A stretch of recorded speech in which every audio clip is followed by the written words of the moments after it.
पेश है विज्ञान प्रसार ते प्रसार भारती दा सांझा यतन रेडियो लड़ीवार बनौटी बौद्धिकता दी पंजवीं कड़ी। मूल लेखन ते खोज डॉक्टर अनुराग शर्मा। लड़ीवार संयोजक डॉक्टर BK त्यागी। पंजाबी रूपांतर खोज ते लेखन भारत ज्ञान विज्ञान समिति पंजाब ते चंडीगढ़।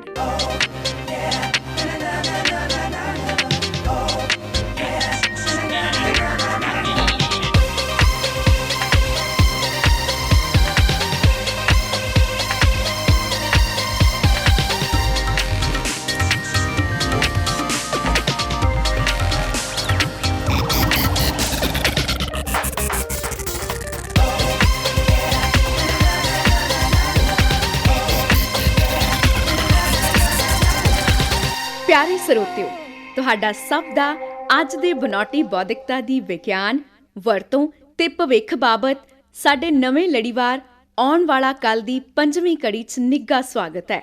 ਜੀ ਆਇਆਂ ਨੂੰ ਸਤਿ ਸ੍ਰੀ ਅਕਾਲ, ਨਮਸਤੇ।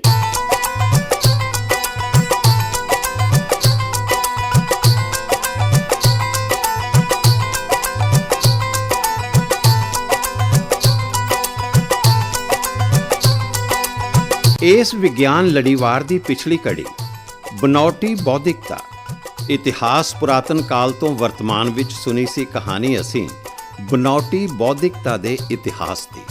ਸੁਣਿਆ ਸੀ ਤੁਸੀਂ ਕਿ ਕਿਵੇਂ ਬਨੌਟੀ ਬੌਧਿਕਤਾ ਦੇ ਵਿਚਾਰ ਦਾ ਆਗਾਜ਼ ਹੋਇਆ, ਜਾਂ ਕਹਿ ਲਓ ਫੁਰਨਾ ਫੁਰਿਆ, ਜਦ ਮਨੁੱਖਨੁਮਾ ਬਾਂਦਰ ਤੋਂ ਆਧੁਨਿਕ ਮਨੁੱਖ ਦਾ ਵਿਕਾਸ ਹੋਇਆ। ਸੁਣਿਆ ਸੀ ਕਿ ਕਿਵੇਂ ਬਨੌਟੀ ਬੌਧਿਕਤਾ ਦੇ ਆਸਾਰ ਨਜ਼ਰੀ ਪੈਂਦੇ ਨੇ ਸਾਡੀਆਂ ਪੁਰਾਤਨ ਸੱਭਿਅਤਾਵਾਂ ਦੇ ਗਲਪ ਸਾਹਿਤ ਦੇ ਵਿੱਚ। ਵੇਖੋ ਜੀ, ਕਹਾਣੀ ਅਸੀਂ ਦਿੱਤੀ ਸੀ ਸੁਣਾ ਕਿ ਸਾਰੀਆਂ ਹੀ ਪੁਰਾਤਨ ਸੱਭਿਅਤਾਵਾਂ ਦੇ ਵਿੱਚ, ਯਾਨੀ ਸਿੰਧ ਘਾਟੀ, ਰੋਮ, ਮਿਸਰ, ਯੂਨਾਨ, ਚੀਨ, ਈਰਾਨ, ਇਰਾਕ ਦੇ ਵਿੱਚ ਮਨੁੱਖ ਦੀ ਚਾਹਨਾ ਰਹੀ ਹੈ ਕਿ ਉਸ ਦਾ ਕੰਮ ਕੋਈ ਯੰਤਰ ਉਸ ਦੇ ਹੁਕਮ ਅਨੁਸਾਰ ਕਰਦਾ ਜਾਵੇ। ਸੁਣਾਈ ਸੀ ਗਾਥਾ ਕਿ ਕਿਵੇਂ ਸ਼ੁਰੂ ਵਿੱਚ ਮਨੁੱਖ ਨੇ ਇੱਛਾ ਪੂਰਤੀ ਲਈ ਕੀਤੇ ਜਾਣ ਵਾਲੇ ਕੰਮਾਂ ਨੂੰ ਗਲਪ ਵਿੱਚ ਦੰਦ ਕਥਾਵਾਂ ਵਿੱਚ ਹੁੰਦਾ ਵਿਖਾਇਆ ਕਿਸੇ ਜਾਦੂ ਮੰਤਰ ਦੇ ਰਾਹੀਂ। ਸੁਣਿਆ ਸੀ ਬਿਰਤਾਂਤ ਕਿ ਮਨੁੱਖੀ ਮਨ ਦੇ ਅਨੁਸਾਰ ਮਨੁੱਖੀ ਸਰੀਰ ਤੋਂ ਬਾਹਰੋਂ ਹੀ ਉਸ ਦੀਆਂ ਉਮੀਦਾਂ ਤੇ ਲੋੜਾਂ ਦੀ ਪੂਰਤੀ ਹੋਵੇ, ਬਿਨਾਂ ਕਿਸੇ ਮਨੁੱਖ ਦੀ ਸਹਾਇਤਾ ਦੇ।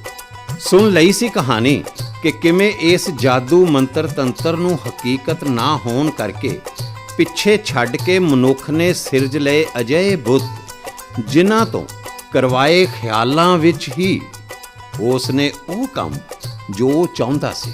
ਜੀ ਹਾਂ, ਉਹਨਾਂ ਬੁੱਤਾਂ ਨੂੰ ਹੋਰ ਸੋਹਣੇ ਬਣਾਉਣ ਵਾਸਤੇ ਉਹ ਮਿੱਟੀ ਤੋਂ ਬਾਅਦ ਬਣੇ ਹੋਏ ਦੱਸੇ ਗਏ ਨੇ ਧਾਤਾਂ ਦੇ, ਜਿਵੇਂ ਲੋਹਾ, ਤਾਂਬਾ, ਚਾਂਦੀ ਆਦਿ ਦੇ। ਗਲਪ ਸਾਹਿਤ ਵਿੱਚ ਅਗਲਾ ਪੜਾਅ ਹੈ ਉਹਨਾਂ ਬੁੱਤਾਂ ਦੇ ਹਿੱਲਣ ਜੁਲਣ ਦਾ, ਚੱਲਣ ਫਿਰਨ ਦਾ, ਤਾਂ ਕਿ ਇਹ ਭੱਜ ਭੱਜ ਕੇ ਮਨੁੱਖ ਦਾ ਹੁਕਮ ਵਜਾਉਂਦੇ ਰਹਿਣ।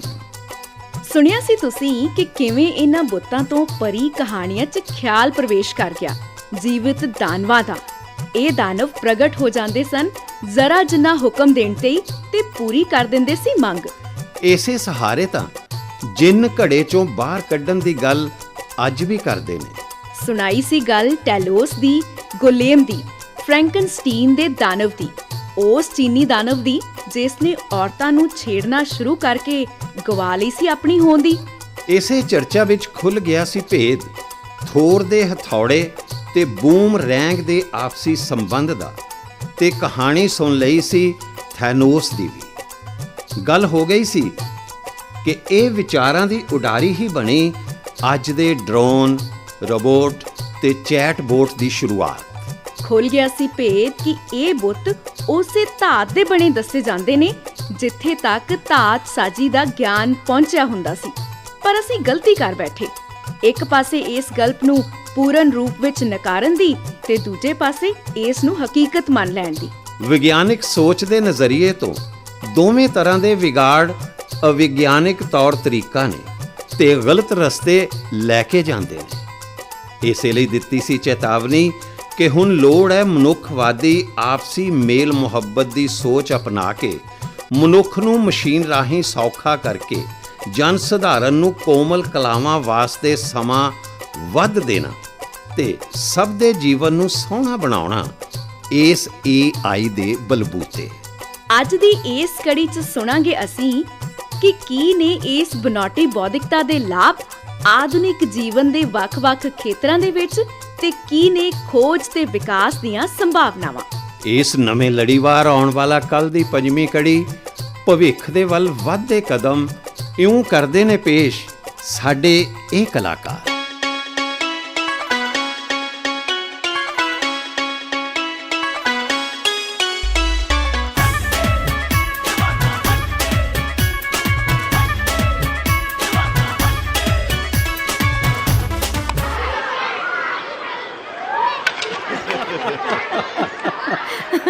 ਸਰ ਅਸੀਂ ਨਾ ਤੁਹਾਡੇ ਨਾਲ ਨਾਰਾਜ਼ ਹਾਂ। ਤੁਸੀਂ ਸਾਨੂੰ ਮਿਠਾਈ ਨਹੀਂ ਖਵਾਈ। ਕਿਸ ਗੱਲ ਦੀ ਮਿਠਾਈ ਮੈਡਮ? ਲੋ ਕੀ ਗੱਲ ਕਰਦੇ ਹੋ ਸਰ?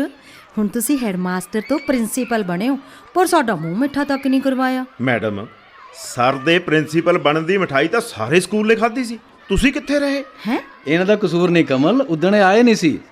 ਐਕਚੁਅਲੀ ਇਹ ਤਾਂ ਉਦਣ ਆਪਣੇ ਰਿਸ਼ਤੇਦਾਰਾਂ ਨੂੰ ਆਪਣੀ ਪ੍ਰਮੋਸ਼ਨ ਦੀ ਪਾਰਟੀ ਦੇਣ 'ਚ ਬਿਜ਼ੀ ਸੀ। ਇਹਨਾਂ ਨੂੰ ਸਾਡੀ ਯਾਦ ਕਿੱਥੋਂ ਆਉਣੀ ਸੀ? ਕੀ ਕਰਦੇ ਹੋ ਸਰ? ਤੁਸੀਂ ਤਾਂ ਮੈਨੂੰ ਹੀ ਫਸਾ ਲਿਆ। ਚਲੋ ਅੱਜ ਸਕੂਲ ਤੋਂ ਬਾਅਦ ਮੇਰੇ ਵੱਲੋਂ ਤੁਹਾਨੂੰ ਸਾਰਿਆਂ ਨੂੰ ਪਾਰਟੀ।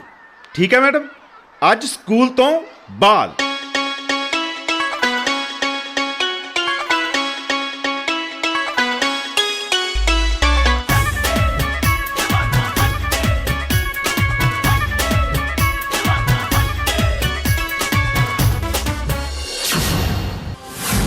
ਸੁਰਜਨ ਸਿੰਘ ਜੀ, ਪ੍ਰਿੰਸੀਪਲ ਸਾਹਿਬ ਦੀ ਤਬੀਅਤ ਕਿਵੇਂ ਹੈ? ਬਹੁਤ ਬੁਰੀ ਤਰ੍ਹਾਂ ਜ਼ਖਮੀ ਹੋਏ ਨੇ। ਮੈਡਮ ਪ੍ਰਿੰਸੀਪਲ ਸਾਹਿਬ ਦੀ ਹਾਲਤ ਅਜੇ ਠੀਕ ਨਹੀਂ ਹੈ। ਹਾਲਤ ਤਾਂ ਗੰਭੀਰ ਹੈ ਤੇ ਡਾਕਟਰ ਵੀ ਵਿਹਲੇ ਨਹੀਂ। ਤੁਸੀਂ ਮੈਡੀਕਲ ਸੁਪਰੀਡੈਂਟ ਤੋਂ ਪਤਾ ਕਰੋ ਕਿ ਗੱਲ ਕੀ ਹੈ। ਅਸੀਂ ਇੱਥੇ ਪ੍ਰਿੰਸੀਪਲ ਸਾਹਿਬ ਦੇ ਨਾਲ ਰਹਿੰਦੇ ਹਾਂ। ਠੀਕ ਹੈ, ਮੈਂ ਕਰਦਾ ਪੁੱਛਗਿੱਛ। ਇੰਨੀ ਭੀੜ, ਇੰਨੇ ਮਰੀਜ਼, ਇਹਨਾਂ ਨੂੰ 24 ਘੰਟੇ ਕਿਵੇਂ ਸਾਂਭਦੇ ਹੋਣਗੇ? ਹਰੇਕ ਨੂੰ ਆਪਣੇ ਮਰੀਜ਼ ਦੀ ਪਈ ਹੈ। ਹਾਂ ਮੈਡਮ, ਆਪਾਂ ਨੂੰ ਪਤਾ ਹੀ ਹੈ ਕਿ ਇਹ ਡਾਕਟਰ, ਨਰਸਾਂ ਤੇ ਹੋਰ ਅਮਲਾ ਤਾਂ ਦਿਨ ਰਾਤ ਮੀਂਹ ਹਨੇਰੀ, ਗਰਮੀ ਸਰਦੀ ਹਸਪਤਾਲ ਦੀ ਐਮਰਜੈਂਸੀ ਨੂੰ 24 ਘੰਟੇ ਚਲਾਉਂਦੇ ਨੇ। ਤੇ ਹਥਿਆਰਾਂ ਨੂੰ ਤਾਂ ਹੋਰ ਵੀ ਔਖਾ ਹੁੰਦਾ ਹੋ। ਦੇਖੋ ਮੈਡਮ, ਬੁਰਾ ਨਾ ਮਨਾਇਓ। ਸੱਚ ਤਾਂ ਇਹ ਹੈ ਕਿ ਡਾਕਟਰੀ ਅਮਲਾ, ਬਿਜਲੀ, ਪਾਣੀ, ਅੱਗ ਬੁਝਾਊ ਕਰਮਚਾਰੀ ਤੇ ਬੱਸਾਂ ਆਦਿ ਵਾਲੇ ਤਾਂ ਦਿਨ ਰਾਤ ਕੰਮ ਚਲਾਉਂਦੇ ਹੀ ਨੇ। ਉਹਨਾਂ ਦਾ ਕਿਹੜਾ ਸਾਡੇ ਵਾਲਾ ਕੰਮ ਹੈ ਕੇਵਲ ਦਿਨ ਦਿਹਾੜੇ ਦਾ। ਹਾਂ ਇਹ ਤਾਂ ਠੀਕ ਹੈ। ਧੰਨ ਨੇ ਇਹ ਲੋਕ। ਉਹ ਚਲੋ ਕਮਲ ਸਰ ਆ ਰਹੇ ਨੇ। ਹਾਂ ਲਓ ਜੀ, ਇੱਕ ਚੰਗੀ ਖਬਰ ਇਹ ਹੈ ਵੀ ਕੀ ਹੈ ਚੰਗੀ ਖਬਰ? ਦੱਸੋ ਜ਼ਰਾ। ਇਸ ਮੈਡੀਕਲ ਕਾਲਜ 'ਚ ਰੋਬੋਟਿਕ ਸਰਜਰੀ ਦੀ ਸਹੂਲਤ ਉਪਲਬਧ ਹੈ। ਏਮਜ਼ ਨਵੀਂ ਦਿੱਲੀ ਤੋਂ ਨਿਊਰੋ ਸਰਜਰੀ ਦੇ ਮਾਹਰ ਡਾਕਟਰ ਸਾਹਿਬ ਨਾਲ ਸੰਪਰਕ ਹੋ ਗਿਆ। ਬਸ ਅੱਧੇ ਘੰਟੇ 'ਚ ਆਪਰੇਸ਼ਨ ਚਾਲੂ ਹੋ ਜਾਏਗਾ। ਓਹ ਦੈਟਸ ਗ੍ਰੇਟ। ਪਰ ਸਰ ਅੱਧੇ ਘੰਟੇ 'ਚ ਡਾਕਟਰ ਦਿੱਲੀ ਤੋਂ ਕਿਵੇਂ ਆਉਣਗੇ? ਮੈਡਮ ਡਾਕਟਰ ਸਾਹਿਬ ਆਉਣਗੇ ਨਹੀਂ, ਦਿੱਲੀ ਤੋਂ ਹੀ ਆਪਰੇਸ਼ਨ ਕਰਨਗੇ। ਹੈਂ, ਦਿੱਲੀ ਤੋਂ ਹੀ? ਹਾਂ ਮੈਡਮ, ਮੇਰੀ ਗੱਲ ਹੋਈ ਹੈ। ਆਪਰੇਸ਼ਨ ਇੱਥੇ ਰੋਬੋਟ ਕਰੇਗਾ।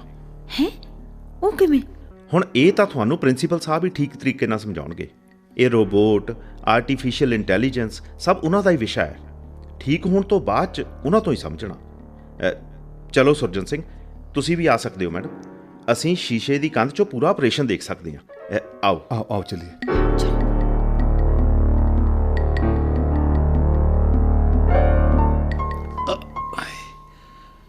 ਮੈਡਮ ਬਾਕੀ ਜ਼ਖਮੀਆਂ ਦਾ ਕੀ ਹੋਇਆ? ਸਰ ਤੁਹਾਨੂੰ ਹੋਸ਼ ਆ ਗਈ? ਸਿਸਟਰ ਸਰ, ਪ੍ਰਿੰਸੀਪਲ ਸਾਹਿਬ ਨੂੰ ਹੋਸ਼ ਆ ਗਈ, please. Hello, Principal Saab. I'm Dr. Kakdiya from AIMS, Delhi. ਅੱਜ ਸਵੇਰੇ ਹੀ ਪਹੁੰਚਿਆ। ਤੁਸੀਂ ਹੋਸ਼ 'ਚ ਆ ਗਏ। ਮੇਰਾ ਆਉਣਾ ਸਫਲ ਹੋਇਆ। ਸਿਸਟਰ, ਬਾਕੀ ਪੈਰਾਮੀਟਰਸ सब नॉर्मल ने डॉक्टर। ਕਿਤੇ ਕੋਈ ਜ਼ਿਆਦਾ ਦਰਦ ਪ੍ਰਿੰਸੀਪਲ ਸਾਹਿਬ? नहीं डॉक्टर साहब, कोई ज़्यादा तकलीफ नहीं। बस थोड़ा हाथ उठाउन ते दर्द हुंदा है ते थोड़ा छाती 'ਚ दर्द है। ਇਹ ਤਾਂ ਟਾਈਮ ਨਾਲ ਠੀਕ ਹੋ ਜਾਏਗਾ। ਗੁੱਡ। ਹੋ ਪ੍ਰਿੰਸੀਪਲ ਸਾਹਿਬ, ਤੁਸੀਂ ਆਰਾਮ ਕਰੋ, ਆਪਣੇ ਦੋਸਤ ਨਾਲ ਗੱਲ ਕਰੋ। ਬਸ ਕੁਝ ਦਿਨ ਹੋਰ ਤੁਹਾਨੂੰ ਇੱਥੇ ਨਿਗਰਾਨੀ 'ਚ ਰੱਖਾਂਗੇ। ਵੈਸੇ ਤੁਸੀਂ ਬਿਲਕੁਲ ਨਾਰਮਲ ਹੋ। Good sister, very good. ਕਿਵੇਂ ਹੋ ਰਜਿੰਦਰ ਮੈਮ? ਸਕੂਲ ਦਾ ਕੀ ਹਾਲ ਹੈ? ਬਾਕੀ ਜ਼ਖਮੀ ਠੀਕ ਨੇ? ਸਰ ਕਿਹੋ ਜੀ ਗੱਲ ਕਰਦੇ ਹੋ? ਸਕੂਲ ਪੂਰੀ ਤਰ੍ਹਾਂ ਸਫਲਤਾ ਨਾਲ ਚੱਲ ਰਿਹਾ ਹੈ। ਸਾਰਾ ਸਟਾਫ ਆਪਣਾ ਕੰਮ ਵੀ ਕਰਦਾ ਹੈ ਤੇ ਵਾਰੀ-ਵਾਰੀ ਆਪ ਜੀ ਪਾਸ ਹਾਜ਼ਰ ਵੀ ਰਹਿੰਦਾ ਹੈ। 7 ਲੋਕ ਜ਼ਖਮੀ ਸੀ ਜੀ, ਜਿਹੜੇ ਹੁਣ ਠੀਕ ਨੇ। ਤੁਹਾਡਾ ਹੀ ਫਿਕਰ ਸੀ, ਅੱਜ ਤੁਹਾਨੂੰ ਵੀ ਹੋਸ਼ ਆ ਗਈ। ਸਾਰਾ ਵਧੀਆ। ਓਕੇ, ਮੈਂ ਕਿੰਨੇ ਦਿਨਾਂ ਤੋਂ ਹਸਪੀਟਲ 'ਚ? ਸਰ 16 ਦਿਨ। ਇਸ ਚੋਟ ਨੇ ਤਾਂ ਨਾ ਸਾਨੂੰ ਡਰਾ ਹੀ ਦਿੱਤਾ ਸੀ। ਚਲੋ ਤੁਸੀਂ ਹੁਣ ਆਰਾਮ ਕਰੋ, ਮੈਂ ਬਾਹਰ ਬੈਠਦੀ ਹਾਂ। ਮੈਡਮ 16 ਦਿਨ ਆਰਾਮ ਹੀ ਤਾਂ ਕੀਤਾ ਹੈ। ਮੈਡਮ ਇਹ ਦੱਸੋ ਕਿ ਡਾਕਟਰ ਕਾਕੜੀਆ ਦਿੱਲੀ ਤੋਂ ਆਪਰੇਸ਼ਨ ਵਾਸਤੇ ਕਿੰਨੇ ਕੁ ਸਮੇਂ 'ਚ ਪਹੁੰਚ ਗਏ ਸੀ? ਨਹੀਂ ਸਰ, ਡਾਕਟਰ ਕਾਕੜੀਆ ਨੇ ਇੱਥੇ ਆ ਕੇ ਆਪਰੇਸ਼ਨ ਨਹੀਂ ਕੀਤਾ। ਅੱਛਾ। ਕਮਲ ਸਰ ਨੇ ਜਦ ਮੈਡੀਕਲ ਸੁਪਰਡੈਂਟ ਸਾਹਿਬ ਨਾਲ ਨਾ ਸਾਰੀ ਸਥਿਤੀ ਬਾਬਤ ਚਰਚਾ ਕੀਤੀ ਤਾਂ ਉਹਨਾਂ ਦੱਸਿਆ ਕਿ ਇਸ ਮੈਡੀਕਲ ਕਾਲਜ ਵਿੱਚ ਰੋਬੋਟਿਕ ਸਰਜਰੀ ਦੀ ਸਹੂਲਤ ਉਪਲਬਧ ਹੈ। ਅੱਛਾ, ਤਾਂ ਮੇਰੀ ਇਹ ਸਰਜਰੀ ਡਾਕਟਰ ਕਾਕੜੀਆ ਨੇ ਦਿੱਲੀ ਬਹਿ ਕੇ ਰੋਬੋਟ ਦੇ ਜ਼ਰੀਏ ਕੀਤੀ ਹੈ? ਹਾਂ ਸਰ, ਇੱਥੋਂ ਦੇ ਸਾਰੇ ਮਾਹਰ ਫੱਟੜਾਂ ਦੇ ਆਪਰੇਸ਼ਨਾਂ ਵਿੱਚ ਰੁੱਝੇ ਸੀ। ਕਮਲ ਸਰ ਦੇ ਰਿਕੁਐਸਟ ਕਰਨ ਤੇ ਮੈਡੀਕਲ ਸੁਪਰਡੈਂਟ ਸਾਹਿਬ ਨੇ ਡਾਕਟਰ ਕਾਕੜੀਆ ਨਾਲ ਸੰਪਰਕ ਕੀਤਾ। ਉਸੇ ਵਕਤ ਪ੍ਰਬੰਧ ਸ਼ੁਰੂ ਹੋ ਗਏ ਸਰਜਰੀ ਦੇ। ਗ੍ਰੇਟ, ਇੰਨਾ ਸਟੀਕ ਪ੍ਰਬੰਧ? ਹਾਂ ਸਰ, ਮੈਨੂੰ ਵੀ ਅੱਜ ਮਹਿਸੂਸ ਹੋਇਆ ਕਿ ਪ੍ਰਬੰਧ ਕੀ ਹੁੰਦੇ ਨੇ ਤੇ ਫੁਰਤੀ ਨਾਲ ਬਿਨਾਂ ਕਿਸੇ ਅਹਿਸਾਨ, ਨਖਰੇ, ਹੰਕਾਰ, ਹੀਲ ਹੁੱਜਤ ਦੇ ਜ਼ਿੰਮੇਵਾਰੀ ਨਿਭਾਉਣ ਦਾ ਕੀ ਅਰਥ ਹੈ। ਚਲੋ ਚੰਗਾ ਹੋਇਆ, ਟਾਈਮ ਸਿਰ ਸਰਜਰੀ ਹੋ ਗਈ ਤੇ ਬਚਾਅ ਹੋ ਗਿਆ। ਤੁਹਾਡੀਆਂ ਕੋਸ਼ਿਸ਼ਾਂ ਸਫਲ ਹੋਈਆਂ। ਸਰ ਇੱਕ ਪ੍ਰਸ਼ਨ ਹੈ ਮੇਰੇ ਮਨ 'ਚ। ਆਹ ਰੋਬੋਟਿਕ ਸਰਜਰੀ ਕੀ ਹੈ? ਸਰਜਰੀ 'ਚ AI ਕਿਹੜੇ ਖੇਤਰਾਂ 'ਚ ਸਭ ਤੋਂ ਪ੍ਰਭਾਵੀ ਹੋਏਗੀ? ਅਜੇ AI ਦੇ ਖੇਤਰ 'ਚ ਕੀ ਕੰਮ ਚੱਲ ਰਿਹਾ ਹੈ? ਕਿਹੜੇ ਦੇਸ਼ AI 'ਚ ਅੱਗੇ ਨੇ? ਰਜਿੰਦਰ ਮੈਡਮ ਥੋੜਾ ਹੌਲੀ, ਅਜੇ ਮੇਰਾ ਦਿਮਾਗ ਪ੍ਰੋਸੈਸ ਨਹੀਂ ਕਰ ਪਾ ਰਿਹਾ। ਜ਼ਰਾ ਪਾਣੀ ਪੀ ਲਾਂ, ਫਿਰ ਗੱਲ ਕਰਦਾ ਤੁਹਾਡੇ ਨਾਲ ਇਸ ਵਿਸ਼ੇ ਤੇ। ਜੀ ਮੈਡਮ, ਰੋਬੋਟਿਕ ਸਰਜਰੀ ਦੀ ਗੱਲ ਬਾਅਦ 'ਚ ਕਰਾਂਗੇ। ਪਹਿਲਾਂ ਇਹ ਜਾਣਦੇ ਹਾਂ ਕਿ ਆਰਟੀਫਿਸ਼ੀਅਲ ਇੰਟੈਲੀਜੈਂਸ 'ਚ ਸਭ ਤੋਂ ਵੱਧ ਕੰਮ ਕਿੱਥੇ ਹੋ ਰਿਹਾ। ਇਹਦੇ ਨਾਲ ਇਹ ਵੀ ਜਾਣਾਂਗੇ ਕਿ ਕਿਹਨਾਂ ਖੇਤਰਾਂ 'ਚ AI ਦਾ ਸਭ ਤੋਂ ਜ਼ਿਆਦਾ ਉਪਯੋਗ ਹੋ ਰਿਹਾ ਜਾਂ ਹੋਣ ਦੀ ਸੰਭਾਵਨਾ ਹੈ। ਜੀ ਸਰ, ਪਹਿਲੇ ਟੌਪ 5 ਦੇਸ਼ ਕਿਹੜੇ ਨੇ ਜੋ AI ਵਿੱਚ ਮੋਹਰੀ ਨੇ? ਮੈਡਮ, ਸਭ ਤੋਂ ਪਹਿਲਾ ਹੈ ਅਮਰੀਕਾ, ਜਿਹੜਾ AI 'ਚ ਬਹੁਤ ਜ਼ਿਆਦਾ ਪੂੰਜੀ ਲਗਾ ਕੇ ਕਾਫੀ ਕੰਮ ਕਰ ਰਿਹਾ। ਉਹ ਤਾਂ ਮੈਂ ਸੋਚ ਹੀ ਰਹੀ ਸੀ। ਅਮਰੀਕੀ ਸਰਕਾਰ ਨੇ ਬਹੁਤ ਪੁਖਤਾ ਯੋਜਨਾਬੰਦੀ ਕੀਤੀ ਹੈ। ਸੋਚਿਆ ਹੈ ਤੇ ਨਕਸ਼ਾਕਸ਼ੀ ਕੀਤੀ ਹੈ ਕਿ ਸਰਕਾਰ ਆਪਣੇ ਲੋਕਾਂ ਦੀ AI ਦੇ ਜ਼ਰੀਏ ਕਿਵੇਂ ਸਹਾਇਤਾ ਕਰੇ। ਅਮਰੀਕਾ 'ਚ ਨਵੀਆਂ ਖੋਜਾਂ 'ਚ AI, ਅਮਰੀਕੀ ਉਦਯੋਗ ਦੇ ਲਈ AI, ਕਰਮਚਾਰੀਆਂ ਦੇ ਲਈ AI ਤੇ ਅਮਰੀਕੀ ਕਦਰਾਂ ਕੀਮਤਾਂ ਦੇ ਲਈ AI। ਇਹ ਸਭ ਕੁਝ ਅਮਰੀਕੀਆਂ ਦੇ ਲਈ? ਦੇਖੋ ਮੈਡਮ, ਹਰ ਦੇਸ਼ ਆਪਣਾ ਪੱਖ ਪਹਿਲਾਂ ਸੋਚਦਾ ਹੈ। ਇਸੇ ਲਈ ਤਾਂ ਭਾਰਤ ਵਿੱਚ ਵੀ ਆਤਮ ਨਿਰਭਰਤਾ ਉੱਪਰ ਜ਼ੋਰ ਦਿੱਤਾ ਜਾ ਰਿਹਾ। ਅਮਰੀਕਾ ਤਾਂ ਪਿਛਲੇ ਸਾਲ ਆਰਟੀਫਿਸ਼ੀਅਲ ਇੰਟੈਲੀਜੈਂਸ ਬਾਰੇ ਰਾਸ਼ਟਰੀ ਨੀਤੀ ਵੀ ਬਣਾ ਚੁੱਕਾ। ਤਾਂ ਤੇ ਅਮਰੀਕਾ 'ਚ ਤਾਂ ਹੁਣ ਸਭ ਕੁਝ AI ਦੇ ਹੱਥ 'ਚ ਹੀ ਆਉਣ ਵਾਲਾ ਪ੍ਰਤੀਤ ਹੁੰਦਾ ਹੈ। ਹੈ ਵੀ ਤੇ ਨਹੀਂ ਵੀ। ਖੈਰ, AI ਦੇ ਵਿਕਾਸ 'ਚ AI 'ਚ ਵਿਕਾਸ ਤੇ ਨਿਵੇਸ਼ ਦੇ ਮਾਮਲੇ 'ਚ ਦੂਸਰਾ ਦੇਸ਼ ਹੈ ਰੂਸ। ਪੱਕਾ ਰੂਸ ਹੋਏਗਾ। ਜਦੋਂ ਅਮਰੀਕਾ ਕਰ ਰਿਹਾ ਹੈ ਨਾ, ਤਾਂ ਰੂਸ ਵੀ ਪੱਕਾ ਨਿਵੇਸ਼ ਕਰੇਗਾ। ਤਾਂ ਜੀ ਦੂਜੇ ਨੰਬਰ ਤੇ ਰੂਸ। ਨਹੀਂ ਮੈਡਮ ਜੀ, ਰੂਸ ਨਹੀਂ, ਦੂਜੇ ਨੰਬਰ ਤੇ ਚੀਨ ਹੈ। ਚੀਨ? ਹਾਂਜੀ, ਚੀਨ ਨੇ ਪਿਛਲੇ ਕੁਝ ਸਾਲਾਂ 'ਚ AI ਦੇ ਖੇਤਰ 'ਚ ਕਾਫੀ ਤਰੱਕੀ ਕੀਤੀ ਹੈ। ਮੈਡਮ ਜੀ, ਚੀਨ ਨੇ ਲਗਭਗ 60 ਤੋਂ 70 ਅਰਬ ਡਾਲਰ ਦਾ ਨਿਵੇਸ਼ AI 'ਚ ਕੀਤਾ ਹੈ ਤੇ ਅੱਜ ਤਾਂ ਚੀਨ AI ਜਾਂ ਕਹਿ ਲਓ ਡੀਪ ਲਰਨਿੰਗ ਉੱਪਰ ਅਮਰੀਕਾ ਨਾਲੋਂ ਵੀ ਜ਼ਿਆਦਾ ਖੋਜ ਪੱਤਰ ਪ੍ਰਕਾਸ਼ਿਤ ਕਰਦਾ। ਫਿਰ ਤਾਂ ਇਹ ਛੇਤੀ ਨੰਬਰ 1 ਤੇ ਆ ਜਾਏਗਾ। ਹਾਂ, ਬਿਲਕੁਲ ਸੰਭਵ ਹੈ। ਚੀਨ ਨੇ ਤੈਅ ਕੀਤਾ ਹੈ ਕਿ ਸਾਲ 2030 ਤੱਕ ਉਹ ਦੁਨੀਆ 'ਚ AI ਦੇ ਖੇਤਰ 'ਚ ਅੱਗੇ ਹੋਵੇਗਾ। ਚੀਨ 'ਚ ਸਭ ਤੋਂ ਜ਼ਿਆਦਾ ਕੰਮ ਸਿਹਤ ਦੇ ਖੇਤਰ 'ਚ ਹੋ ਰਿਹਾ, ਜਿਵੇਂ CT ਸਕੈਨ, ਐਕਸ-ਰੇ ਵਗੈਰਾ ਨੂੰ AI ਦੀ ਡੀਪ ਲਰਨਿੰਗ ਦੀ ਵਰਤੋਂ ਨਾਲ ਤਿਆਰ ਕੀਤਾ ਜਾਂਦਾ ਹੈ। ਚੀਨ ਦੇ ਪ੍ਰਮੁੱਖ ਹਸਪਤਾਲਾਂ ਦੀਆਂ ਰੇਡੀਓਲੋਜੀ ਡਿਵੀਜ਼ਨਾਂ 'ਚ AI ਦੇ ਦੁਆਰਾ ਹੀ ਵਿਸ਼ਲੇਸ਼ਣ ਕੀਤਾ ਜਾ ਰਿਹਾ ਤੇ ਬਿਮਾਰੀਆਂ ਦੱਸੀਆਂ ਜਾ ਰਹੀਆਂ ਨੇ। ਚੀਨ 'ਚ ਕੈਂਸਰ ਦਾ ਛੇਤੀ ਤੋਂ ਛੇਤੀ ਪਤਾ ਲਗਾਉਣ ਦੇ ਲਈ AI ਦੀ ਵਰਤੋਂ ਕੀਤੀ ਜਾ ਰਹੀ ਹੈ। ਕਮਾਲ ਹੈ। ਹੁਣ ਸਰ 3 ਨੰਬਰ ਤੇ ਕਿਹੜਾ ਦੇਸ਼ ਹੈ? ਹਰਜਿੰਦਰ ਮੈਡਮ 3 ਨੰਬਰ ਤੇ ਉਹ ਦੇਸ਼ ਹੈ ਜਿਸ ਨੇ 8000 ਤੋਂ ਵੱਧ ਯਾਨੀ ਸਭ ਤੋਂ ਜ਼ਿਆਦਾ ਖੋਜ ਪੱਤਰ AI ਬਾਰੇ ਪ੍ਰਕਾਸ਼ਿਤ ਕੀਤੇ ਨੇ। ਸਰ ਕਿਤੇ ਜਰਮਨੀ ਤਾਂ ਨਹੀਂ?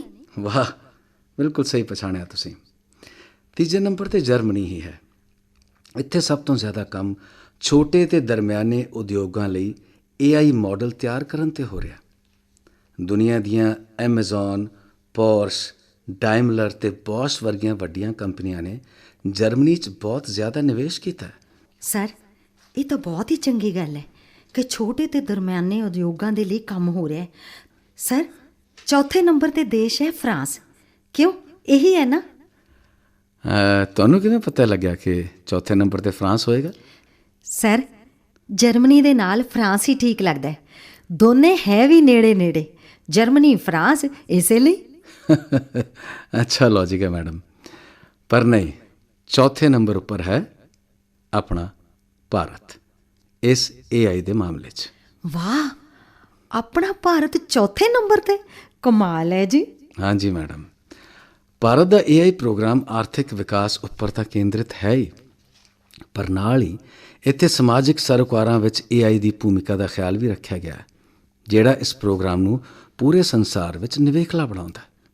ਹੋਏਗਾ, ਜ਼ਰੂਰ ਹੋਏਗਾ ਜੀ ਭਾਰਤ ਦਾ ਪ੍ਰੋਗਰਾਮ ਖਾਸ। ਸਭ ਤੋਂ ਖਾਸ ਦੇਸ਼ ਜੋ ਹੋਇਆ ਸਾਡਾ ਭਾਰਤ। ਮੈਡਮ, ਭਾਰਤ ਦੇ AI ਪ੍ਰੋਗਰਾਮ ਦੇ 3 ਪ੍ਰਮੁੱਖ ਬਿੰਦੂ ਨੇ। ਪਹਿਲਾ ਹੈ ਕਿ ਭਾਰਤੀਆਂ ਲਈ ਚੰਗੇ ਅਤੇ ਸੁਰੱਖਿਅਤ ਰੁਜ਼ਗਾਰ ਪ੍ਰਾਪਤ ਕਰਨ ਦੀ ਸ਼ਕਤੀ ਵਿਕਸਿਤ ਹੋਵੇ। ਦੂਜਾ, ਸਰੋਤਾਂ ਦੀ ਵਰਤੋਂ ਉਹਨਾਂ ਖੋਜਾਂ ਅਤੇ ਖੇਤਰਾਂ 'ਚ ਕੀਤੀ ਜਾਵੇ ਜਿਹੜੇ ਆਰਥਿਕ ਅਤੇ ਸਮਾਜਿਕ ਵਿਕਾਸ 'ਚ ਯੋਗਦਾਨ ਦੇਣ। ਅਤੇ ਤੀਸਰਾ ਹੈ ਕਿ ਭਾਰਤ 'ਚ ਤਿਆਰ AI ਸਮਾਧਾਨ ਪੂਰੀ ਦੁਨੀਆ ਦੇ ਵਿਕਾਸਸ਼ੀਲ ਦੇਸ਼ਾਂ ਦੇ ਕੰਮ ਆ ਸਕਣ। ਹਾਂਜੀ, ਸਾਡਾ ਭਾਰਤ ਦੁਨੀਆ ਦੇ ਵਿਕਾਸਸ਼ੀਲ ਅਤੇ ਗਰੀਬ ਦੇਸ਼ਾਂ ਦਾ ਤਾਂ ਸੋਚਦਾ ਹੈ। ਹਾਂਜੀ, ਉਹ ਤਾਂ ਹੈ ਮੈਡਮ। ਅਤੇ ਚਲੋ ਪੰਜਵੇਂ ਬਾਰੇ ਤੁਸੀਂ ਕੋਈ ਤੁੱਕਾ ਲਗਾਉਣਾ ਚਾਹੋ? ਜੀ ਸਰ, ਮੇਰੇ ਹਿਸਾਬ ਨਾਲ ਜਾਪਾਨ ਜਾਂ ਦੱਖਣੀ ਕੋਰੀਆ ਹੋਣਾ ਚਾਹੀਦਾ ਹੈ। ਵੈਸੇ ਮੇਰਾ ਮਨ ਰੂਸ ਦੇ ਵੱਲ ਹੈ, ਪਰ ਜਾਪਾਨ ਜ਼ਿਆਦਾ ਲੱਗ ਰਿਹਾ ਹੈ। ਕਿਉਂ, ਠੀਕ ਹੈ ਨਾ ਸਰ? ਮੈਡਮ ਜੀ ਜ਼ਿਆਦਾ ਹਸਾਓ ਨਾ, ਮੈਨੂੰ ਪੇਨ ਹੋਣ ਲੱਗ ਪੈਂਦੀ ਹੈ। ਤੁਹਾਡੇ ਸਾਰੇ ਅਨੁਮਾਨ ਗਲਤ। 5ਵੇਂ ਨੰਬਰ 'ਤੇ ਹੈ ਕੈਨੇਡਾ। ਅੱਛਾ ਜੀ, ਕੈਨੇਡਾ AI 'ਚ ਇੰਨਾ ਅੱਗੇ? ਹਾਂਜੀ ਮੈਡਮ, ਕੈਨੇਡਾ ਦੁਨੀਆ ਦਾ ਪਹਿਲਾ ਦੇਸ਼ ਹੈ ਜਿਸ ਨੇ ਰਾਸ਼ਟਰੀ AI ਕਾਰਜ ਪ੍ਰਣਾਲੀ ਜਾਰੀ ਕੀਤੀ ਹੈ, ਜਿਸ ਦੇ ਤਹਿਤ ਅਗਲੇ 5 ਸਾਲ 'ਚ ਕੈਨੇਡਾ ਸਰਕਾਰ 12 crore 50 lakh Canadian dollar AI ਸੰਬੰਧੀ ਖੋਜ ਤੇ ਪ੍ਰਤਿਭਾ ਲੱਭਣ 'ਚ ਲਗਾਏਗੀ। ਹੈਲੋ, ਮੈਂ Rashmi, doctor Rashmi. Hello doctor. ਤੁਸੀਂ ਅਜੇ ਤੱਕ ਗੱਲਾਂ ਹੀ ਕਰੀ ਜਾ ਰਹੇ ਹੋ। ਮੈਮ, ਤੁਸੀਂ ਤਾਂ ਜਾਣਦੇ ਹੀ ਹੋ ਕਿ ਪ੍ਰਿੰਸੀਪਲ ਸਾਹਿਬ ਬਹੁਤ ਗੰਭੀਰ ਚੋਟ ਉਪਰੰਤ ਮੇਜਰ ਆਪਰੇਸ਼ਨ ਬਾਅਦ ਰਿਕਵਰ ਕਰ ਰਹੇ ਨੇ। It's okay doctor Sahiba. Actually ਇਹਨਾਂ ਨਾਲ ਗੱਲ ਕਰਕੇ ਮੇਰਾ ਧਿਆਨ ਨਾ ਪੇਨ ਤੋਂ ਹਟ ਜਾਂਦਾ, ਮੈਂ ਰਿਲੈਕਸ ਹੋ ਜਾਂਦਾ। ਵੈਸੇ ਪ੍ਰਿੰਸੀਪਲ ਸਾਹਿਬ, ਤੁਸੀਂ ਅੱਜ ਹੀ ਹੋਸ਼ 'ਚ ਆਏ ਹੋ। ਗੱਲਾਂ ਤਾਂ ਬਾਅਦ 'ਚ ਵੀ ਹੁੰਦੀਆਂ ਰਹਿਣਗੀਆਂ। ਜੀ ਗੱਲਾਂ ਤਾਂ ਬਾਅਦ 'ਚ ਵੀ ਹੁੰਦੀਆਂ ਰਹਿਣਗੀਆਂ, ਪਰ ਇਹ ਗੱਲਾਂ ਨਹੀਂ ਹੋ ਸਕਣਗੀਆਂ। ਕਿਉਂ, ਕੁਝ ਖਾਸ? ਹਾਂਜੀ, ਅਸੀਂ ਆਰਟੀਫਿਸ਼ੀਅਲ ਇੰਟੈਲੀਜੈਂਸ 'ਤੇ ਚਰਚਾ ਕਰ ਰਹੇ ਸੀ ਡਾਕਟਰ। ਦਰਅਸਲ ਮੈਂ ਕੰਪਿਊਟਰ ਵਿਗਿਆਨ ਦਾ ਅਧਿਐਨ ਕਰਦਾ ਹਾਂ। ਵੈਸੇ AI ਦਾ ਟੌਪਿਕ ਹੈ ਤਾਂ ਬਹੁਤ ਇੰਟਰਸਟਿੰਗ। ਮੇਰੀ ਵੀ ਬਹੁਤ ਰੁਚੀ ਹੈ ਇਸ ਵਿੱਚ। ਚਲੋ, ਜਦੋਂ ਤੱਕ ਸਟਾਫ ਤੁਹਾਨੂੰ ਨੀਂਦ ਦੀ ਦਵਾਈ ਨਹੀਂ ਦਿੰਦੀ, ਉਦੋਂ ਤੱਕ ਇਸ ਉੱਪਰ ਹੀ ਚਰਚਾ ਕਰ ਲੈਂਦੇ ਹਾਂ। ਵਾਹ, ਬਹੁਤ ਅੱਛਾ। ਮੈਮ, ਇਹ ਦੱਸੋ ਮੌਜੂਦਾ ਸਮੇਂ 'ਚ ਕਿਹੜੇ-ਕਿਹੜੇ ਖੇਤਰਾਂ 'ਚ AI 'ਤੇ ਜ਼ਿਆਦਾ ਕੰਮ ਚੱਲ ਰਿਹਾ ਹੈ? ਕੰਮ ਤਾਂ ਕਈ ਖੇਤਰਾਂ ਵਿੱਚ ਚੱਲ ਰਿਹਾ, ਪਰ ਮੁੱਖ ਤੌਰ 'ਤੇ ਰੋਬੋਟਿਕਸ, ਸਿਹਤ ਸੇਵਾਵਾਂ, ਵਿੱਤ ਸੇਵਾਵਾਂ, ਸੈਰ ਸਪਾਟਾ ਤੇ ਆਵਾਜਾਈ, ਸੋਸ਼ਲ ਮੀਡੀਆ, ਮਾਰਕੀਟਿੰਗ। ਵਾਹ ਡਾਕਟਰ ਸਾਹਿਬ, ਲੱਗਦਾ ਤੁਹਾਡਾ ਕਾਫੀ ਇੰਟਰਸਟ ਹੈ ਇਹਦੇ 'ਚ। ਵਾਹ। ਹਾਂਜੀ, ਐਕਚੁਅਲੀ ਮੈਂ ਰੋਬੋਟਿਕ ਸਰਜਰੀ 'ਤੇ ਧਿਆਨ ਕੇਂਦਰਿਤ ਕਰ ਰਹੀ ਹਾਂ। ਤਾਂ ਤੇ ਡਾਕਟਰ ਸਾਹਿਬ ਤੁਸੀਂ ਦੱਸ ਦਿਓ ਕਿ ਰੋਬੋਟਿਕਸ 'ਚ ਕੀ ਖਾਸ ਹੋ ਰਿਹਾ ਹੈ? ਜੀ ਹਾਂ, ਅਜੇ ਤੱਕ ਤਾਂ ਰੋਬੋਟ ਖੁਦ ਸੋਚ ਕੇ ਤਾਂ ਕੁਝ ਨਹੀਂ ਸੀ ਕਰਦੇ, ਪਰ ਹੁਣ AI ਦੀ ਮਦਦ ਨਾਲ ਸਮੱਸਿਆਵਾਂ ਦੇ ਕੁਝ ਸੀਮਤ ਹੱਲ ਲੱਭਣ ਦੀ ਤੇ ਸੋਚਣ ਦੀ ਕੁਝ ਸ਼ਕਤੀ ਵਿਕਸਿਤ ਹੋ ਗਈ ਹੈ। ਜਿਵੇਂ ਘਰ ਦੀ ਸਫਾਈ ਦੇ ਲਈ ਰੂੰਬਾ ਜਾਂ ਆਈ ਰੋਬੋਟ, ਜਿਹੜੇ ਕਿ ਇੱਕ ਤਸ਼ਤਰੀ ਦੇ ਆਕਾਰ ਦੇ ਹੁੰਦੇ ਨੇ। ਹੁਣ ਇਸ ਵਿੱਚ ਨਵਾਂ ਰੂੰਬਾ 980 ਮਾਡਲ ਕਮਰੇ ਦੇ ਆਕਾਰ ਦਾ ਸਹੀ ਆਂਕਲਨ ਕਰ ਲੈਂਦਾ ਹੈ, ਰੁਕਾਵਟਾਂ ਦੀ ਪਹਿਚਾਣ ਕਰ ਲੈਂਦਾ ਹੈ ਤੇ ਸਫਾਈ ਦੇ ਲਈ ਸਭ ਤੋਂ ਢੁਕਵੇਂ ਰਸਤੇ ਤੇ ਤਰੀਕੇ ਕੀ ਨੇ ਇਹ ਵੀ ਪਤਾ ਲਗਾ ਲੈਂਦਾ ਹੈ। ਬਿਲਕੁਲ ਸਹੀ ਕਿਹਾ। ਇਹ ਆਪਣੇ ਆਪ ਤੈਅ ਕਰ ਲੈਂਦਾ ਹੈ ਕਿ ਕਿੰਨੀ ਸਫਾਈ ਦੀ ਲੋੜ ਹੈ ਤੇ ਖੁਦ ਹੀ ਚਾਰਜਿੰਗ ਤੇ ਵੀ ਲੱਗ ਜਾਂਦਾ ਹੈ। ਹਾਂਜੀ, ਹਾਂਗਕਾਂਗ ਦੀ ਕੰਪਨੀ ਦੇ ਬਣਾਏ ਸੋਫੀਆ ਰੋਬੋਟ ਤਾਂ ਬਹੁਤ ਹੀ ਐਡਵਾਂਸ ਰੋਬੋਟ ਨੇ। ਇਹਨਾਂ ਨੂੰ ਹਿਊਮਨੋਇਡ ਰੋਬੋਟ ਕਹਿੰਦੇ ਨੇ। ਓਲੀ ਨਾਮੀ AI ਅਸਿਸਟੈਂਟ ਤਾਂ ਆਵਾਜ਼ ਦੇ ਨਾਲ ਹੀ ਕੰਟਰੋਲ ਹੋ ਜਾਂਦਾ ਹੈ। ਹਾਂ, ਇੱਕ ਸਪੀਕਰ ਹੈ ਜਿਸ ਨਾਲ ਜਿਹੜਾ ਗਾਣਾ ਕਹੋ, ਕੋਈ ਵੀ ਖਬਰ ਕਹੋ, ਬਸ ਉਹ ਹੀ ਚਲਾ ਦਿੰਦਾ। ਜੀ ਹਾਂ, ਪਰ ਓਲੀ ਵਿੱਚ ਤੇ ਇਸ ਗਾਣੇ ਤੇ ਖਬਰ ਸੁਣਾਉਣ ਵਾਲੇ ਵਿੱਚ ਫਰਕ ਹੈ। ਕੀ ਫਰਕ ਹੈ ਜੀ? ਓਲੀ ਦੀ ਪਰਸਨੈਲਿਟੀ ਵਿਕਸਿਤ ਹੁੰਦੀ ਰਹਿੰਦੀ ਹੈ। ਦਰਅਸਲ ਇਸ ਨੂੰ ਬਣਾਇਆ ਹੀ ਇਸ ਤਰੀਕੇ ਨਾਲ ਗਿਆ ਹੈ ਕਿ ਅੰਤ ਵਿੱਚ ਇਹ ਆਪਣੇ ਸਵਾਮੀ ਦੇ ਵਾਂਗ ਹੀ ਹੋ ਜਾਏ, ਉਵੇਂ ਹੀ ਸੋਚੇ, ਹਰ ਪਰਿਸਥਿਤੀ ਵਿੱਚ ਆਪਣੇ ਮਾਲਕ ਵਰਗਾ ਵਰਤਾਓ ਕਰੇ, ਗਾਣੇ ਵੀ ਉਵੇਂ ਦੇ ਹੀ ਪਸੰਦ ਕਰੇ, ਮਾਲਕ ਦੇ ਹਾਵ ਭਾਵ ਸਮਝ ਸਕੇ। ਓਲੀ ਚੱਲਣ ਦੇ ਵਿੱਚ ਵੀ ਸਮਰੱਥ ਹੈ ਤੇ ਤੁਹਾਡੇ ਮੂਡ ਨੂੰ ਸਮਝਣ ਦੇ ਵਿੱਚ ਵੀ ਸਮਰੱਥ ਹੈ। ਹੈਲਥ ਕੇਅਰ 'ਚ ਪੈਥ AI ਇੱਕ ਐਸੀ ਟੈਕਨੋਲੋਜੀ ਹੈ ਜਿਹੜੀ ਟਿਸ਼ੂ ਦੇ ਸੈਂਪਲ ਵਗੈਰਾ ਦੇਖ ਕੇ ਤੇ ਜਾਂਚ ਕੇ ਡਾਇਗਨੋਸ ਕਰਦੀ ਹੈ ਤੇ ਇਸ ਪ੍ਰਕਾਰ ਕਿਸੇ ਰੋਗ ਨੂੰ ਫੜਨ 'ਚ ਪੈਥੋਲੋਜਿਸਟ ਦੀ ਸਹਾਇਤਾ ਕਰਦੀ ਹੈ। ਹਾਂ, ਹੁਣ AI ਦੀ ਵਰਤੋਂ ਦਰਦ ਦਾ ਪਤਾ ਲਗਾਉਣ ਤੇ ਇਲਾਜ ਤੋਂ ਲੈ ਕੇ ਨਵੀਆਂ ਦਵਾਈਆਂ ਦੀ ਖੋਜ 'ਚ ਵੀ ਕੀਤੀ ਜਾ ਰਹੀ ਹੈ। ਰੋਬੋਟ ਨਾਲ ਆਪਰੇਸ਼ਨ ਤਾਂ ਤੁਸੀਂ ਦੇਖ ਹੀ ਲਿਆ, ਹਾਲਾਂਕਿ ਇਸ ਨੂੰ ਦੂਰ ਤੋਂ ਅਪਡੇਟ ਕੀਤਾ ਜਾਂਦਾ ਹੈ। ਅਜੇ ਸਮਾਰਟ ਰੋਬੋ ਹੈ ਪਰ AI ਆਧਾਰਿਤ ਨਹੀਂ। ਪਰ ਹਾਂ, ਜਲਦੀ ਬਿਮਾਰੀ ਦਾ ਪੂਰਾ ਡਾਟਾ ਲੈ ਕੇ ਸਰਜਰੀ ਦਾ ਫੈਸਲਾ ਲੈਣ ਤੇ ਸਰਜਰੀ ਕਰਨ ਵਿੱਚ ਵੀ ਪੂਰੀ ਤਰ੍ਹਾਂ ਸਮਰੱਥ ਰੋਬੋਟ ਵੀ ਭਵਿੱਖ ਵਿੱਚ ਆ ਜਾਣਗੇ। ਫਿਰ ਤੁਹਾਡੇ ਲੋਕਾਂ ਦੀ ਨੌਕਰੀ ਤਾਂ ਗਈ, ਮੇਰਾ ਮਤਲਬ ਖਤਰੇ 'ਚ ਤਾਂ ਪੈ ਹੀ ਜਾਏਗੀ ਨਾ ਜੀ। ਨਹੀਂ ਮੈਡਮ ਜੀ, ਮਸ਼ੀਨ ਕਦੇ ਵੀ ਮਨੁੱਖ ਦਾ ਵਿਕਲਪ ਨਹੀਂ ਹੋ ਸਕਦੀ। ਜੀ, ਹੁਣ ਤਾਂ ਵਿੱਤ ਸੇਵਾਵਾਂ 'ਚ AI ਨੇ ਪੈਰ ਪਸਾਰ ਲੈਣੇ ਨਾ। ਜੀ ਹਾਂ, ਫਾਈਨੈਂਸ 'ਚ ਤਾਂ ਬਹੁਤ ਕੰਮ ਹੋ ਰਿਹਾ ਹੈ। ਜਿਹੜੇ ਲੋਕ ਸ਼ੇਅਰ, ਸਟਾਕ ਆਦਿ ਦੇ ਵਿੱਚ ਨਿਵੇਸ਼ ਕਰਦੇ ਨੇ, ਉਹਨਾਂ ਦੇ ਲਈ ਪੂਰਾ ਫਾਈਨੈਂਸ ਮੈਨੇਜਮੈਂਟ ਦਾ ਕੰਮ ਹੀ AI ਆਧਾਰਿਤ ਰੋਬੋਟ ਕਰਨ ਲੱਗਿਆ। ਇਹ ਬਾਜ਼ਾਰ ਦੇ ਅਪਸ ਐਂਡ ਡਾਊਨਸ ਤੋਂ ਲੈ ਕੇ ਆਉਣ ਵਾਲੀਆਂ ਸਥਿਤੀਆਂ ਦਾ ਲੇਖਾ ਜੋਖਾ ਕਰਕੇ ਤੁਹਾਡੇ ਲਈ ਲਾਹੇਮੰਦ ਕੀ ਹੈ ਇਹ ਸਭ ਦੱਸਦਾ ਹੈ। ਹੁਣ ਤਾਂ ਤੁਹਾਡੇ ਟੈਕਸ ਆਦਿ ਭਰਨ ਦੀ ਸਮਰੱਥਾ ਵੀ ਹੈ ਇਸ ਕੋਲ। ਵੇਖਿਆ ਮੈਮ, ਤੁਹਾਨੂੰ ਕਿੱਥੇ ਨਿਵੇਸ਼ ਕਰਨਾ ਚਾਹੀਦਾ ਹੈ, ਕਿੰਨਾ ਕਰਨਾ ਚਾਹੀਦਾ ਹੈ, ਸਾਰੀ ਜਾਣਕਾਰੀ ਦੇ ਨਾਲ ਟੈਕਸ ਦੇ ਝੰਜਟ ਤੋਂ ਵੀ ਮੁਕਤੀ।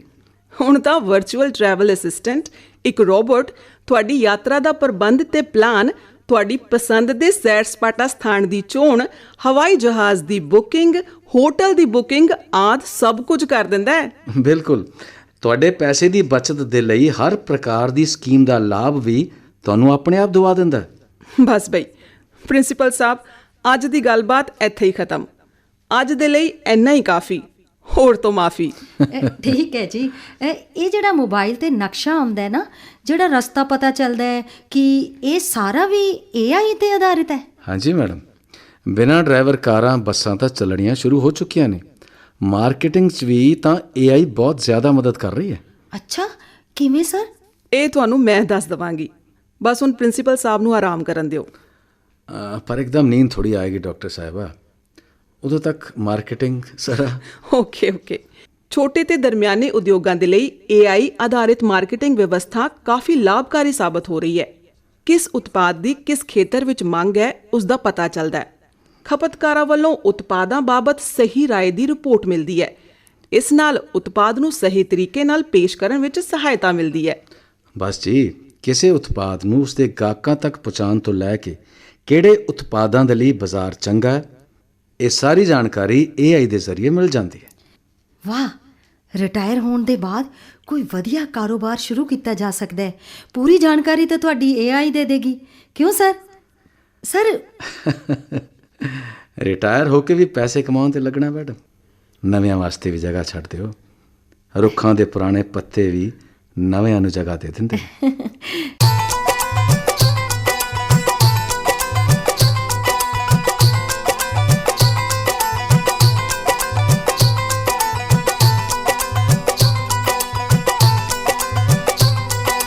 ਹੁਣ ਸੁਣੋ ਇਸ ਕੜੀ 'ਚ ਪੁੱਛੇ ਜਾਣ ਵਾਲੇ ਸਵਾਲ।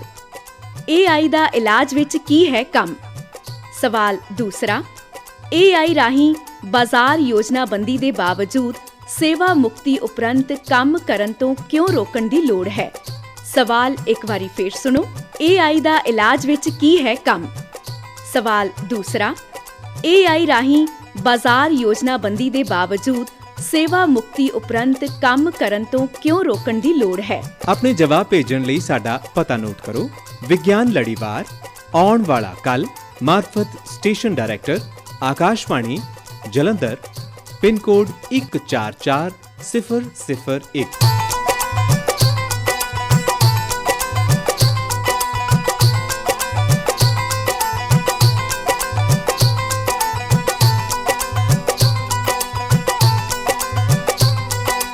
ਤੁਸੀਂ ਸੁਣ ਰਹੇ ਸੀ ਵਿਗਿਆਨ ਪ੍ਰਸਾਰ ਤੇ ਪ੍ਰਸਾਰ ਭਾਰਤੀ ਦਾ ਸਾਂਝਾ ਯਤਨ ਰੇਡੀਓ ਲੜੀਵਾਰ ਬਨੌਟੀ ਬੌਧਿਕਤਾ ਦੀ 5ਵੀਂ ਕੜੀ।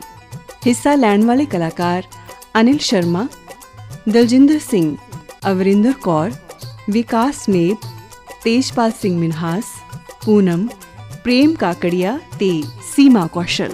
ਵਿਸ਼ੇਸ਼ ਸਹਿਯੋਗ ਸਰਬਜੀਤ ਰਿਸ਼ੀ। ਪੇਸ਼ਕਸ਼ ਗੁਰਵਿੰਦਰ ਸਿੰਘ ਤੇ ਅਮਨਦੀਪ ਜੋਸ਼ੀ।